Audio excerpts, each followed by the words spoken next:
హైదరాబాదులో విచారకరమైన విషయము, పబ్స్ అనే కల్చర్ వచ్చింది.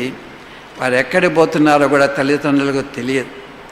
దేవుడు ఒక దినమున మిమ్మల్ని అందరినీ కూడా ఒక్కొక్కరిని కూడా ప్రశ్నించేవాడు. మీ పిల్లల బాధ్యతలు మీరు సరిగా నెరవేరుస్తున్నారా లేదా అని మిమ్మల్ని అడిగేవాడు. నా కుటుంబంలో మా తల్లిదండ్రులు అదే విధముగా ప్రార్థనాపూర్వకంగా మమ్మల్ని పెంచిన వారు. అంతేకాదు మమ్మల్ని గురించిన జాగ్రత్త కూడా వారు తీసుకున్నవారుగా ఉన్నారు.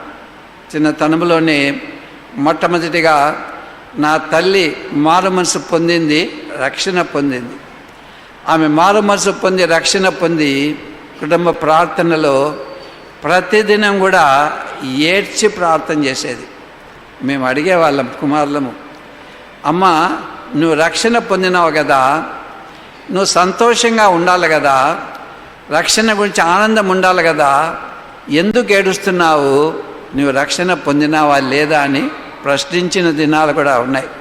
కానీ దేవుని వాక్యం చెప్తుంది, కీర్తనలు 125వ అధ్యాయము 5వ వచనం.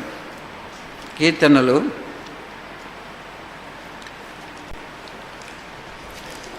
125వ అధ్యాయము 5-6 వచనాలు. కన్నీళ్లు విడిచుచు విత్తువారు సంతోషగానముతో పంట కోసెదడు, పిడిగెడు విత్తనములు చేత పట్టుకొని ఏడ్చుచు పో విత్తువాడు సంతోషగానము చేయుచు పనులు మోసుకొని వచ్చిన. కన్నీళ్లు విడిచుచు విత్తువాడు, ఏడ్చుచు పోవు విత్తువాడు.